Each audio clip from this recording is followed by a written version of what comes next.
Hello, আসসালামু আলাইকুম সবাইকে। এবং এই নতুন বাংলাদেশের নতুন প্রজন্ম নতুনভাবে স্বাধীনতা পেয়ে এই 24 জেনারেশনের যারা আছেন, 24-এ যারা আছেন, তাদের এই স্বাধীনতাটা কেমন লাগছে আপনারা অবশ্যই মতামত জানাবেন। এবং আমার তো ভীষণ ভালো লাগছে।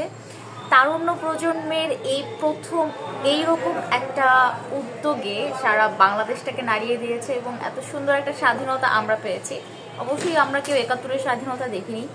আমরা ওই সময় আমরা এই তথ্য প্রযুক্তির যুগে এই ডিজিটাল বাংলাদেশে এসে আমাদের স্বাধীনতাটা আমরা এইভাবে ছিনিয়ে নিব, এইভাবে পাবো যেখানে আমাদের বাক স্বাধীনতা ছিল না, যেখানে আমাদের কোনো কথা বলা কোনো কিছুরই কোনো স্বাধীনতা আমরা পাইনি। সো জাস্ট আমরা মুখেই স্বাধীন এবং মুখেই আমরা স্বাধীনতা দিবসগুলো পালন করতাম। কিন্তু এখন আমরা একদম ব্যক্তিগতভাবে স্বাধীন এবং আমরা আমাদের স্বাধীন দেশটাকে খুব সুন্দরভাবে সাজাতে চাই।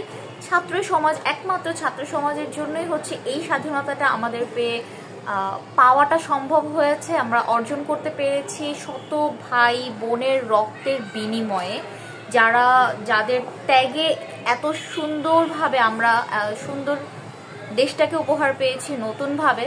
এবং তাদের এত ডেডিকেশন দেশ নিয়ে আমরা সব সময় বলতাম, ইভেন আমিও এরকম অনেক কথা শুনেছি যে আমরা দেশের ভালোবাসা, দেশের প্রতি ভালোবাসা আমাদের প্রজন্মের তেমন কেউ তারা দেখতে পায় না। কিন্তু আমরা আসলে সবাই দেখিয়ে দিয়েছে যে আসলে এই কথাটা ভুল। এই প্রজন্মের ছেলে মেয়েদের এখনো তাদের দেশের প্রতি এত ভালোবাসা, এত ডেডিকেশন, তারা এটা আসলে দেখিয়ে দিয়েছে। কখনো এটা আর কেউ বলতে পারবে না যে তোমরা দেশের জন্য কি করেছো। সো আমরা এত সুন্দর একটা দেশটাকে উপহার পেয়েছি, আসলে আমি এক্সপ্লেইন করার মতো না। আমি অনেকদিন আগে ভাবছিলাম যে আপনাদেরকে এই আমার এক্সপ্রেশনটা আমি শেয়ার করবো, আমি এক্সপ্রেস করতে পারছি না হাউ মাচ আই হ্যাপি। যেই দিন হচ্ছে এই আমাদের স্বাধীনতাটা আমরা পেয়েছি, সেই দিন আমি প্রত্যেকটা মানুষের মুখে এরকম হাসি দেখেছি এবং খুশি দেখেছি যেটা তাদের চোখে মুখে ফুটে উঠছে এবং তারা আসলেই নিজেকে খুব স্বাধীন বলতে পারছে। এবং ইয়াস, আমি এতদিন আমার জাতীয় পতাকা নিয়ে আমি যতটা প্রাউড মনের ভিতরে আসতো না, বাট ইয়াস, আমি এখন আসলেই খুবই বেশি প্রাউড ফিল করি। এবং আমরা বলতে পারবো যে ইয়াস, আমরা একটা নতুন স্বাধীনতা দেখেছি যেটা আমরা সবাই মিলে সবার একতাতেই এটা সম্ভব হয়েছে। আর এখন ছাত্র সমাজের তারুণ্যের যে নতুন জিনিসটা দেখছি সেটা হচ্ছে তারা বাংলাদেশটাকে খুব সুন্দরভাবে রিপ্রেজেন্ট করছে বাংলাদেশেই। এবং তারা দেখিয়ে দিচ্ছে যে ইয়াস, if we together then we make happen. তো আমরা আসলে হচ্ছে এটা খুব সুন্দর একটা উদ্যোগে আমরা খুব সুন্দর কিছু উপহার পেয়েছি। যেমন ছাত্রীরা ট্রাফিক কন্ট্রোল করছে, তারপর হচ্ছে যে জায়গাগুলো ডিস্ট্রয় করেছিল তারা আন্দোলনের জন্য, সেগুলো খুব সুন্দরভাবে তারা খুব সুন্দর করে পেইন্টিং দিয়ে সেগুলোকে মুছে দিচ্ছে এবং খুব দেখেও একটা ভালো লাগা কাজ করতেছে। সো আমি কালকে বের হয়েছিলাম শুধুমাত্র এইটা দেখার জন্য এবং আমার পিচিটাকে নিয়ে গিয়েছিলাম যেন ও এই জিনিসটাকে ফিল করতে পারে ভেতর থেকে। যেহেতু ও খুবই ছোট, আমি ওকে ওইভাবে তো বোঝাতে পারবো না, বাট ইয়াস, যতটুকু ওর মতন করে ওর ভাষায় ওকে বোঝানো যায়, দেখিয়ে প্র্যাকটিক্যালি বোঝানো যায়। তো যেহেতু সবাই পুরো দেশটাই আজকে হচ্ছে আমাদের দেশ রক্ষার্থে বাইরে, এবং সব বাবা মাকেও অনেক বেশি স্যালুট যে তারা এত তাদের সন্তানদেরকে এত ইন্সপায়ার করছে। অবশ্যই ইন্সপায়ারেশনটা তাদের বাসা থেকেই তারা পেয়েছে।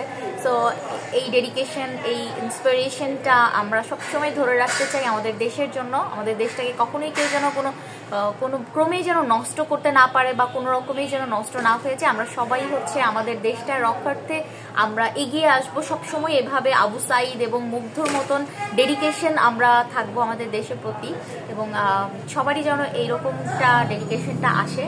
আর হচ্ছে কালকে যেহেতু বের হয়েছি, সবাই খুব স্বতঃস্ফূর্তভাবে নিজের জায়গা থেকে চেষ্টা করে যাচ্ছে, কাজ করে যাচ্ছে, প্রশাসনবিহীন, একদমই কোনো প্রশাসনবিহীনভাবে 2 দিন থেকে 3 দিন ছাত্ররা কাজ করেছে ট্রাফিক কন্ট্রোলের ক্ষেত্রে। সো এটা very inspiring to me and very inspiring to us. So এটা নিয়ে আসলে সবাই আমরা বিষয়টাকে খুব সুন্দরভাবে বুঝতে পারছি যে এবং অবশ্যই যারা আমি আরেকটা কথা একটু স্পেশালি বলবো, যারা ট্রাফিক কন্ট্রোল করছেন, যারা বাইরে অনেক কষ্ট করতেছেন, ওরা অনেক কষ্ট করতেছে, আসলে এটা বোঝানোর মতো না। সারাদিন রাত রোদ বৃষ্টি সবকিছু ওদের উপর দিয়ে যাচ্ছে।